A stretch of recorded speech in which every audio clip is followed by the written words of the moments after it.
Guys, मेरा नाम दीपक है और आप देख रहे हैं कॉन्सेप्ट कलेक्शन विद सूरज। तो आज की वीडियो में हम देखने वाले हैं 10th क्लास की मैथमेटिक्स का chapter number 1 real number exercise 1.2 देखेंगे आज। इससे पिछली वीडियो में हमने एक्सरसाइज 1.1 पूरा कंप्लीट कर लिया है। तो आज की वीडियो में हम 1.2 को देखेंगे और कंप्लीटली डिटेल में सॉल्व करेंगे, 1 बाय 1 क्वेश्चन सॉल्व करेंगे। कोई दिक्कत नहीं आएगी गाइस। बस आपसे एक छोटी सी रिक्वेस्ट है, जो भी मेरे चैनल पे नए हैं वो चैनल को सब्सक्राइब कर लें, बेल आइकन को जरूर प्रेस कर लें ताकि आने वाली वीडियोस की नोटिफिकेशन आपको मिलती रहे। तो गाइस, बिना टाइम वेस्ट किए आइए एक्सरसाइज 1.2 को स्टार्ट करते हैं।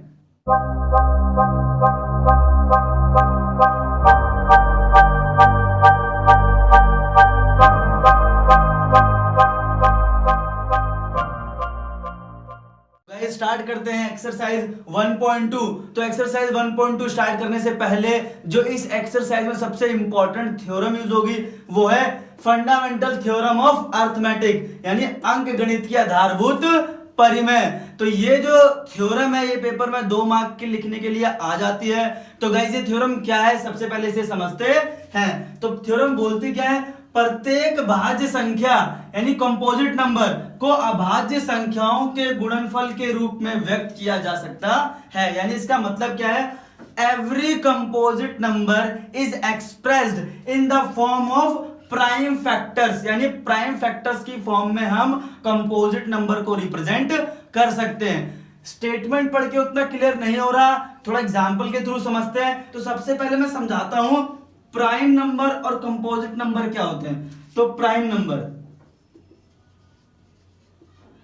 जिसे हम अभाज्य संख्याएं भी कहते हैं, तो प्राइम नंबर क्या होते हैं, वो नंबर जो खुद के टेबल से और 1 के टेबल से कंप्लीटली डिवाइड हो जाते हैं। जैसे 2 हो गया, 3 हो गया, 5 हो गया, 7 हो गया, 11 हो गया, 13 हो गया एंड सो ऑन। ये जो नंबर्स हैं ये 1 के टेबल और खुद के टेबल से कंप्लीटली डिविजिबल हो जाते हैं। तो इन नंबर को हम प्राइम नंबर्स बोलते हैं। इसके ऑपोजिट में अगर मैं बात करूं कंपोजिट नंबर की, कंपोजिट नंबर जिन्हें हम भाज्य संख्याएं बोलते हैं, तो ये नंबर क्या होते हैं, वो सारे नंबर जिनके 2 या 2 से ज्यादा फैक्टर्स होते हैं। और कंपोजिट नंबर 4 से स्टार्ट होते हैं, 4, 6, 8, 9, 10, 12। तो ये जितने भी नंबर्स हैं एंड सो ऑन, ये सारे कंपोजिट नंबर है। गाइस, 1 जो है ना ही प्राइम नंबर होता है और ना ही कंपोजिट नंबर होता है। तो I hope guys prime number और कंपोजिट नंबर समझ आ गया होगा। तो गाइस, अब थ्योरम क्या कहती है जरा ध्यान से देखते हैं। प्रत्येक भाज्य संख्याओं को अभाज्य संख्याओं के गुणनफल के रूप में व्यक्त किया जा सकता है। मतलब जितने भी प्राइम नंबर है उनको हम जितने भी कंपोजिट नंबर है उनको हम प्राइम नंबर्स के फैक्टर्स की फॉर्म में लिख सकते हैं। कैसे, एग्जांपल के थ्रू समझाता हूं मैं तुम्हें। अगर मैंने एक नंबर लिया 8 क्या है मेरे पास, एक कंपोजिट नंबर है। इसको मैं प्राइम फैक्टर्स की फॉर्म में लिख सकता हूं। कैसे, 2 × 2 × 2।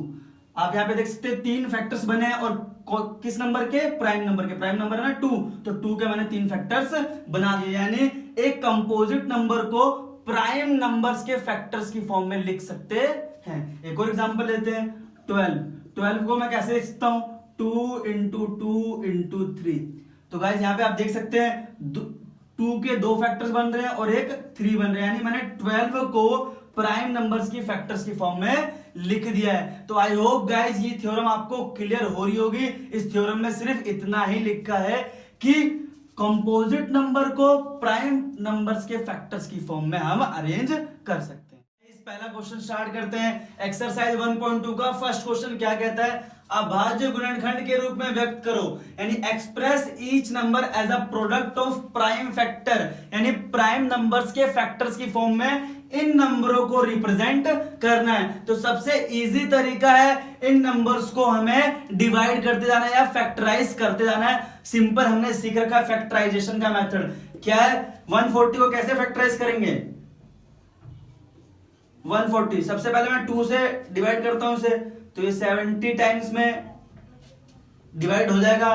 फिर 2 से अगर डिवाइड करूं तो ये 35 टाइम्स में, अब ये 2 से डिवाइड नहीं होगा, 5 से करते हैं तो ये 7 टाइम्स में, और फिर 7 से करते हैं 1 टाइम्स में। तो गाइज 140 को मैंने फैक्टराइज कर लिया है किन फैक्टर्स में देखते हैं। तो 140 को मैं ऐसे लिख सकता हूं 2 इंटू 2 इंटू 5 इंटू 7, और कैसे लिख सकता हूं 2 की पावर 2 इंटू 5 इंटू 7। तो गाइज ये आप देख सकते हैं 140 को मैंने प्राइम फैक्टर्स की फॉर्म में रिप्रेजेंट कर दिया। आप देख सकते हैं 2 एक प्राइम नंबर होता है, 5 एक प्राइम नंबर होता है और 7 भी प्राइम नंबर होता है। तो 140 को मैंने प्राइम नंबर्स के फैक्टर्स की फॉर्म में रिप्रेजेंट कर दिया है। अगला देखते हैं गाइस 156 के भी हमें फैक्टर्स बनाने हैं। तो सिंपली हमें डिवाइड करना है। 2 से अगर मैं डिवाइड करूंगा तो ये कितनी टाइम्स में जाएगा 78 टाइम्स में। फिर से अगर मैं 2 से डिवाइड करता हूं तो ये 39 टाइम्स में। अब ये 2 से डिवाइड नहीं होगा, 3 से गाइस डिवाइड होगा, तो 3 से करते हैं 13 टाइम्स में। और गाइस अब 13 सिर्फ 13 के टेबल से ही पूरा कटता। तो 156 के क्या फैक्टर्स बन रहे हैं गाइस देखते हैं। 2 इंटू 2 इंटू 3 इंटू 13। तो गाइस इसको मैं ऐसे भी लिख सकता हूं 156 को 2 की पावर 2 इंटू 3 इंटू 13। तो गाइस आप देख सकते हैं 2 की पावर 2 इंटू 3 इंटू 13, ये तीनों जो नंबर हमें मिले हैं वो तीनों ही नंबर प्राइम नंबर है। यानी मैं 156 को प्राइम नंबर के प्रोडक्ट की फॉर्म में रिप्रेजेंट कर पा रहा हूं यहाँ पे। अगले क्वेश्चन को देखते हैं गाइस। इसमें भी हमें सिंपली डिवाइड करते जाना है। तो गाइस 2 से तो डिवाइड नहीं होगा क्योंकि यहाँ पे 2 की टेबल में आने वाला नंबर नहीं है, तो हम डायरेक्ट 3 से कर लेते हैं। तो 3 से अगर डिवाइड करेंगे तो 1 यहाँ पे 2 हो गया, 2 यहाँ पे गया 7 हो गया, और 1 यहाँ पे गया तो 5 हो गया। फिर 3 से डिवाइड करते हैं गाइस तो 4 टाइम्स में, 2 टाइम्स में और 5 टाइम्स में। गाइस फिर से अब 3 से डिवाइड नहीं होगा गाइस, तो अब गाइस 5 से डिवाइड करते हैं 8 और 5। फिर से गाइस 5 से डिवाइड करते हैं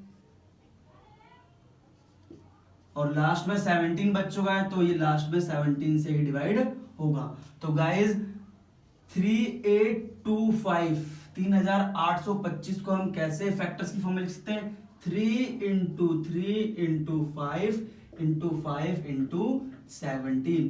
तो इसको गाइस मैं और कैसे लिख सकता हूं 3 का स्क्वायर यानी 3 की पावर 2 5 की पावर 2 इंटू 17।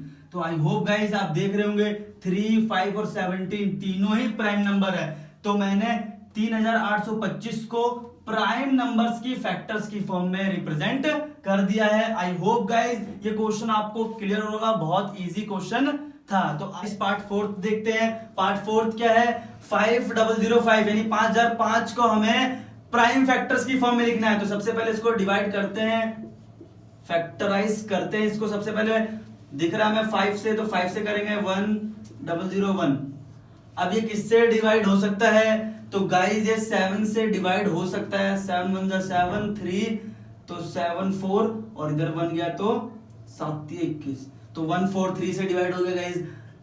अब 143 11 से डिवाइड हो सकता है, 11 1 1 और 3 इधर गया 33 हो गया, ठीक है गाइस ये भी। और लास्ट 13 से अगर मैं कर दूं तो ये 1, यानी गाइस 5005 को मैं इन फैक्टर्स की फॉर्म में लिख सकता हूं। यानी 5005 को मैं 5 इंटू 7 इंटू 11 इंटू 13 की फॉर्म में रिप्रेजेंट कर सकता हूं। और गाइस ये चारों नंबर ही प्राइम नंबर है, आप देख सकते हैं मैंने बता दिया है प्राइम नंबर क्या होते हैं। तो मैंने 5005 को प्राइम फैक्टर्स की फॉर्म में रिप्रेजेंट कर दिया है। अगला क्वेश्चन देखते हैं गाइस, बहुत इंपॉर्टेंट है।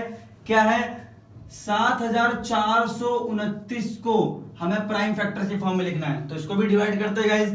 तो गाइस अगर आप इस नंबर को ध्यान से देखोगे तो अगर इसे डिवाइड करते हो तो ना ये 2 से 3 से 5 से 9 से किसी से डिवाइड नहीं होगा।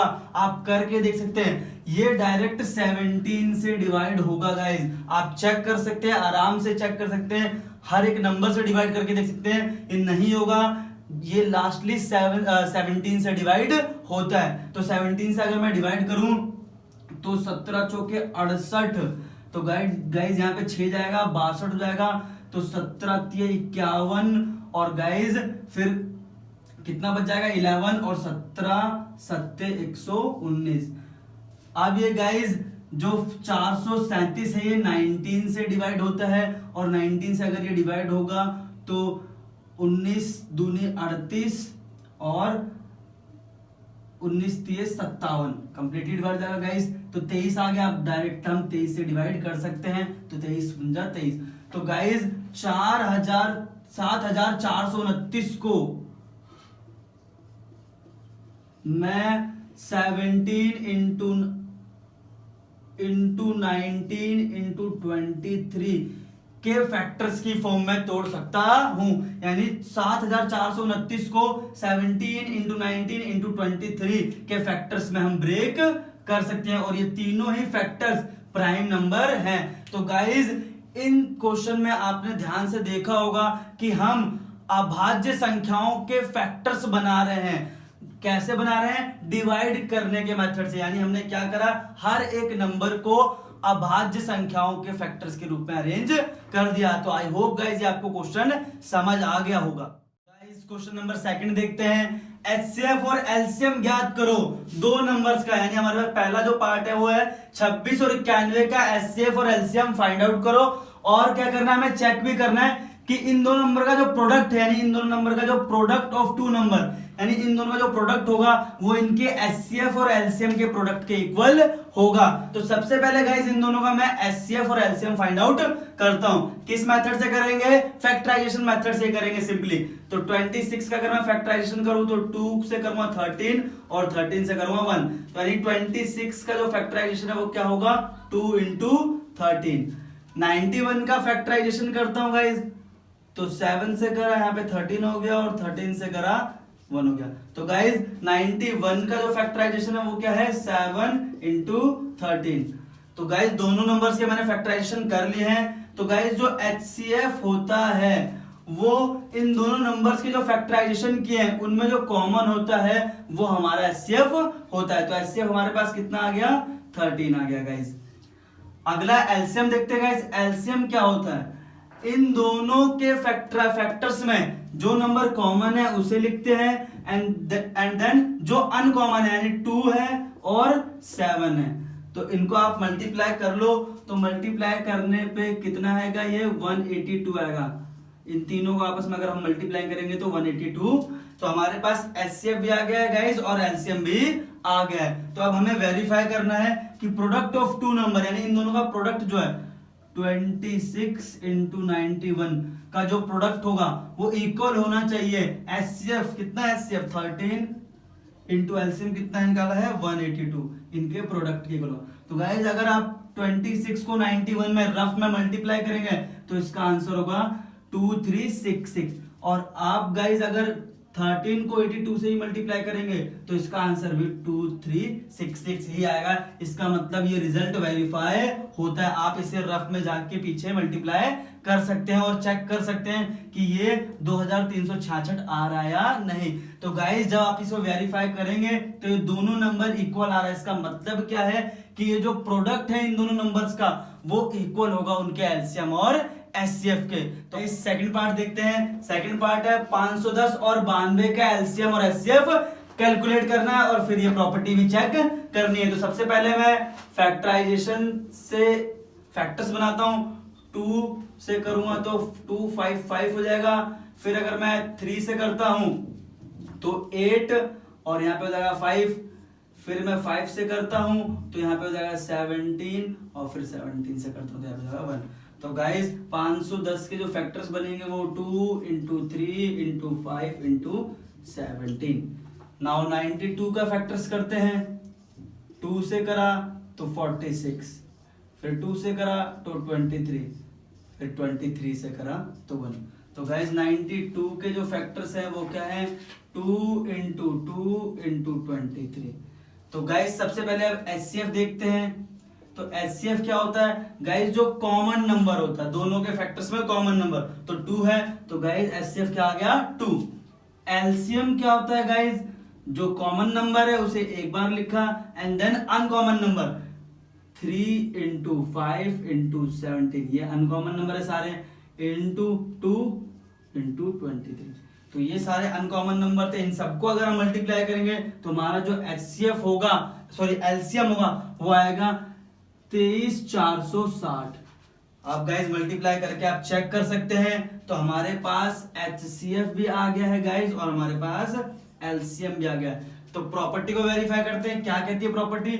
प्रोडक्ट ऑफ टू नंबर कौन से? 510 और 92। तो 510 इंटू 92 जो नंबर आएगा वो इक्वल होगा HCF कितना है? 2 इंटू LCM कितना है हमारे पास? 23460। तो प्रोडक्ट करने पे गाइस ये आएगा 46920। आप प्रोडक्ट करके देख सकते हैं गाइस, तो दोनों का ही प्रोडक्ट जो होगा वो यही आएगा। और अगर दोनों का प्रोडक्ट यही आएगा, अगर ये वेरीफाई हो रहा है, तो उसका मतलब हमने HCF और LCM ठीक निकाला है गाइस। तो आई होप गाइस ये क्वेश्चन आपको समझ आ गया होगा। पार्ट इसका थर्ड जो है वो आप खुद प्रैक्टिस कर सकते हैं, खुद सॉल्व कर सकते हैं। और कोई भी डाउट होगा तो आप कमेंट सेक्शन में कमेंट भी कर सकते हैं। इस क्वेश्चन नंबर थर्ड देखते हैं। Find HCF and LCM by factorization method, यानी अभाज्य गुणनखंड विधि से HCF और LCM हमें दोनों ही फाइंड आउट करने हैं। तो पहला क्वेश्चन है 12, 15 और 21 का हमें HCF और LCM फैक्टराइजेशन मेथड से निकालना है। तो सबसे पहले हम फैक्टर्स बनाते हैं इन तीनों के ही, 12, 15 और 21 के। तो 12 के क्या फैक्टर बनेंगे? 2 से अगर डिवाइड करूं तो हमारे पास 12 के क्या क्या फैक्टर हैं? 2 इंटू 2 इंटू 3। इसी तरह मैं 15 के फैक्टर्स बना लेता हूं। तो 3 और ये 5 से कंप्लीटली चला जाएगा। तो 15 के फैक्टर्स क्या हैं? 3 इंटू 5। 21 के फैक्टर क्या है गाइस? 3 से करा 7 और 7 से करा 1। तो 21 के जो फैक्टर्स हैं वो क्या हैं? 3 इंटू 7। तो गाइज HCF क्या होता है अपना? जो इन तीनों नंबर्स के जो फैक्टर्स बनाए हैं उनमें जो कॉमन नंबर होता है वो हमारा क्या होता है? HCF होता है। तो तीनों में कॉमन क्या आ रहा है? 3 आ रहा है। LCM क्या होगा? LCM जो होता है वो होता है सबसे पहले जो कॉमन नंबर आया उसको लेना है, देन मल्टीप्लाई करना है बाकी नंबर्स को। 2 इंटू 2 यानी अनकॉमन 5 इंटू 7। तो अगर मैं इनको मल्टीप्लाई करूं तो कितना आएगा? 6, 12 और ये 60 हो गया। 60 और इंटू 7 तो ये कितना हो जाएगा गाइज? 420। तो यानी हमारा गाइज LCM कितना आ गया? 420। तो आई होप गाइज ये क्वेश्चन आपको क्लियर हो गया होगा। नेक्स्ट क्वेश्चन देखते हैं गाइज। सेकंड 17, 23 एंड 29 का हमें HCF LCM निकालना है। तो फिर वही मेथड फैक्टराइजेशन का। 17 के अगर मैं फैक्टर बनाऊं तो 17 किसी टेबल से नहीं कटता सिवाय 17 और 1 के। तो मैं 17 से डायरेक्ट कर रहा हूं तो ये 1 टाइम में कट जाएगा, यानी 17 का जो फैक्टर है वो 17 इंटू 1 होगा। इसी तरह 23 के अगर मैं फैक्टर्स की बात करूं तो 23 भी सिर्फ 23 से ही कटता है और 1 से। तो ये 1 टाइम्स में चला जाएगा। तो 23 के जो फैक्टर्स होंगे वो 23 इंटू 1 होगा। इसी तरह से 29 के जो फैक्टर है गाइज वो भी 29 से ही डिवाइड होता है। तो 29 के फैक्टर भी 29 इंटू 1 होगा। तो गाइज HCF क्या होगा अपना? जो इन तीनों में कॉमन टर्म है, तो इन तीनों में क्या है? 1 है, तो 1 अपना HCF हो जाएगा गाइज। और LCM गाइज इन तीनों का ही मल्टीप्लीकेशन 17 इंटू 23 इंटू 29 और इंटू 1। ये गाइस कितना हो जाएगा? गाइस ये हो जाएगा 11339। आप मल्टीप्लाई करके देख सकते हैं। तो आई होप गाइस आपको HCF और LCM फैक्टराइजेशन मेथड से निकालना आ गया होगा। तो नेक्स्ट क्वेश्चन देखते हैं गाइस। क्वेश्चन नंबर 4 देखते हैं। गाइस क्वेश्चन नंबर 4 में हमें HCF गिवन है 2 नंबर का। HCF 306 और 657 का हमें 9 गिवन है, यानी HCF हमें पहले से गिवन है। अब कह रहा हमें LCM फाइंड करो इन दोनों नंबर का, यानी हमें HCF गिवन है 2 नंबर का और हमें LCM फाइंड आउट करना है गाइस। तो ये बहुत इंपॉर्टेंट क्वेश्चन है, हमेशा एग्जाम में पूछ लिया जाता है। यानी हमारे पास 2 नंबर क्या है? एक है 306, यानी मैं उसको एक फर्स्ट नंबर को A लेट कर रहा हूं और सेकंड नंबर को B लेट कर रहा हूं गाइस। तो सेकंड नंबर है 657। तो हमारे पास 2 नंबर है, उन दोनों का हमें HCF गिवन है एलसीएम निकालना है। तो हमने इससे पहले पढ़ रखा है कि प्रोडक्ट ऑफ टू नंबर, यानी ये जो दोनों नंबर है इनका जो प्रोडक्ट है, यानी इनकी जो मल्टीप्लीकेशन है, उससे जो रिजल्ट आएगा वो इन्हीं दोनों नंबर के एचसीएफ और एलसीएम के प्रोडक्ट के इक्वल होता है। तो एचसीएफ इन दोनों नंबर का क्या है, 9 है, और एलसीएम हमें नहीं पता है, एलसीएम ही हमें निकालना, तो मैं एलसीएम को एलसीएम ही लिख रहा हूं, तो एलसीएम ये हमें निकालना है। अब ये 9 मल्टीप्लिकेशन में इधर आएगा तो ये डिवाइड में हो जाएगा,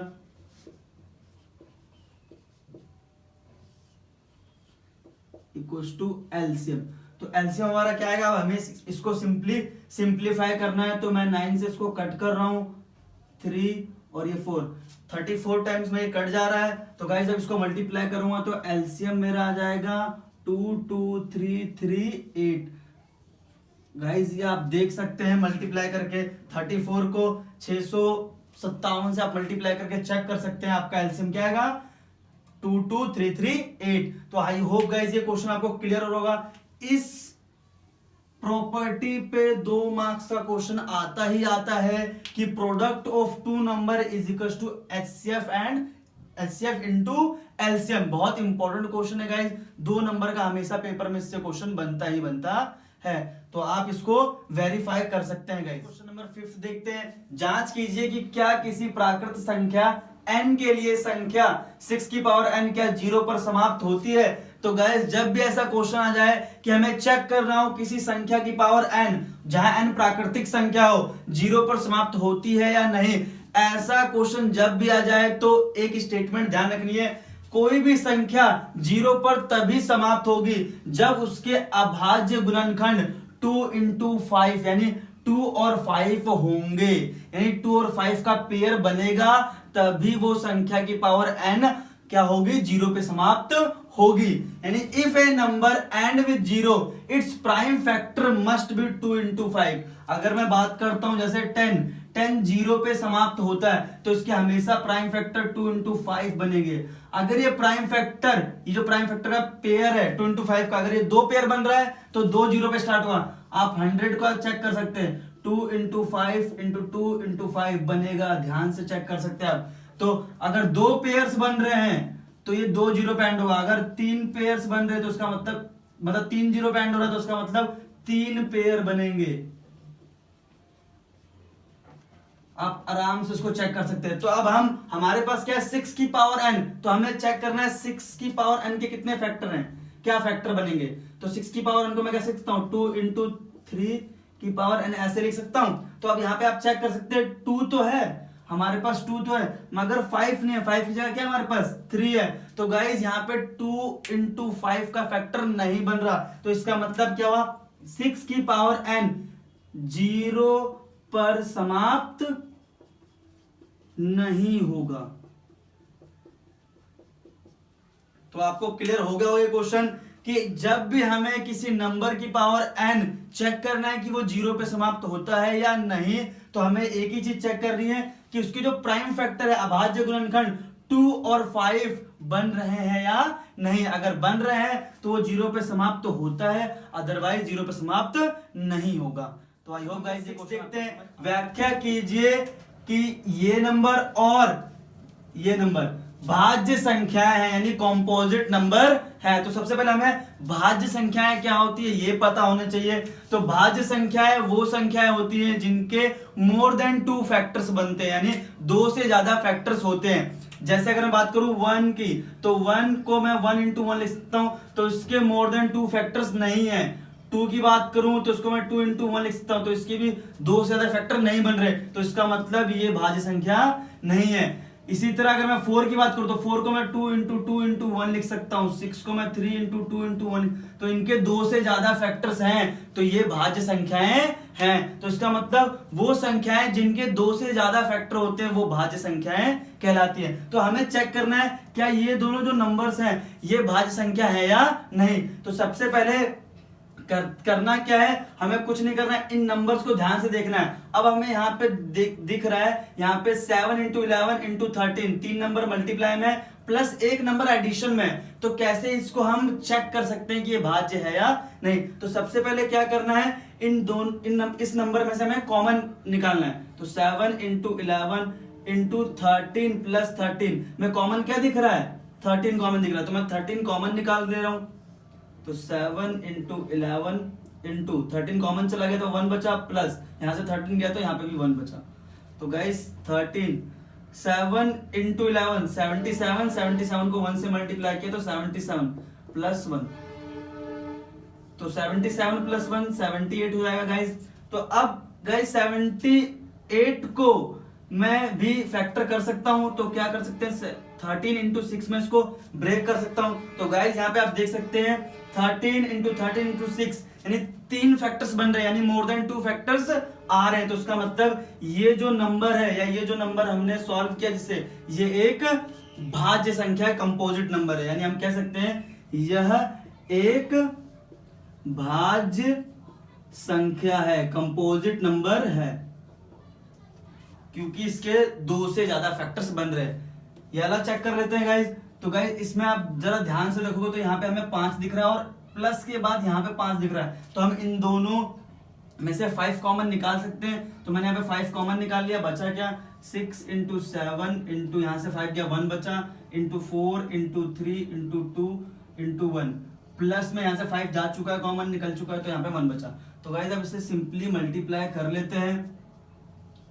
42 42 1 जब 42 हो गया, 12 को अगर मैं 2 से मल्टीप्लाई करूंगा तो 24 इंटू 24 इंटू 1 24 ही होगा, प्लस 1। तो गाइज अब अगर हम यहाँ पे देखें तो 24 को अगर मैं 42 को अगर मैं 24 से मल्टीप्लाई करता हूं तो गाइज ये आएगा 1008 और ये प्लस में 1। तो गाइज अगर इसे हम सिंप्लीफाई करें तो ये हो जाएगा 1009। अब गाइज 5 इंटू 1009, इसको मैं इंटू 1 लिख सकता हूं। तो गाइज मोर देन 3 फैक्टर आपको दिख रहे होंगे, 2 से ज्यादा फैक्टर यानी 3 फैक्टर है, तो ये भी एक भाज्य संख्या है, कंपोजिट नंबर है। तो आई होप गाइज आपको ये क्वेश्चन समझ आ गया होगा कि कैसे हमें चेक करना। हम डायरेक्ट यहां से नहीं देख सकते थे क्योंकि हमें यहाँ पे प्लस में भी एक नंबर दिख रहा था, तो इससे हम डायरेक्ट नहीं बता सकते, हमें इसको सिंप्लीफाई करना है और हमें यहाँ पे देखना है कि 2 से ज्यादा फैक्टर्स बन रहे हैं या नहीं। अगर 2 से ज्यादा फैक्टर बन रहे हैं तो वो एक भाज्य संख्या है, कंपोजिट नंबर है, अदरवाइज वो कंपोजिट नंबर नहीं होगा।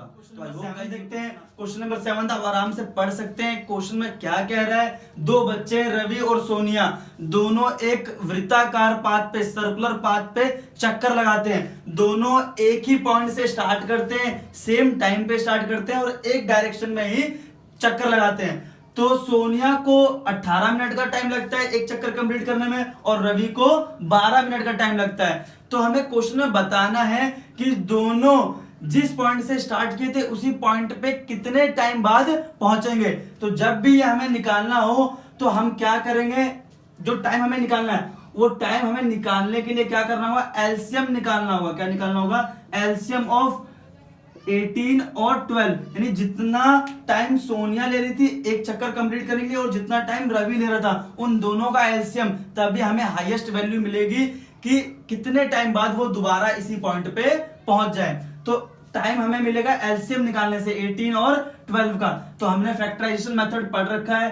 18 का अगर मैं फैक्टर करूंगा इस तो 3 और 3 का करा तो 1, तो 18 के गाइस फैक्टर बन रहे हैं 2 इंटू 3 इंटू 3। गाइस 12 के फैक्टर करते हैं, गाइस 12 के फैक्टर बन रहे हैं 2, तो 12 के जो फैक्टर है वो है 2 इंटू 2 इंटू 3। तो एलसीएम जो होता है वो होता है इनमें जो कॉमन नंबर्स आ रहे हैं, पहले कॉमन क्या है 2 और 3, तो 2 इंटू 3 और फिर अनकॉमन नंबर, अनकॉमन क्या है 3 इंटू ये वाला 2। तो गैस क्या हो रहा है, क्या है आंसर, 2 3 जा 6, 6 3 जा 18, 18 2 जा 36, यानी गाइस एलसीएम क्या आ गया हमारा 36, यानी 36 मिनट बाद, यानी अपना आंसर जो आ गया जो अपना एलसीएम आया 36 मिनट्स। तो 36 मिनट बाद रवि और सोनिया दोनों ही स्टार्टिंग पॉइंट पे मिलेंगे। तो आई होप गाइज ये क्वेश्चन आपको क्लियर हो गया होगा। जब भी ऐसा क्वेश्चन आता है तो हमें एलसीएम ही निकालना होता है। तो अगर गाइज आपको ये एक्सरसाइज समझ आ गई हो और अगर ये वीडियो आपको अच्छी लगी हो तो वीडियो को लाइक कर दें और चैनल को सब्सक्राइब जरूर करें और वीडियो को ज्यादा से ज्यादा शेयर करें। Thank you.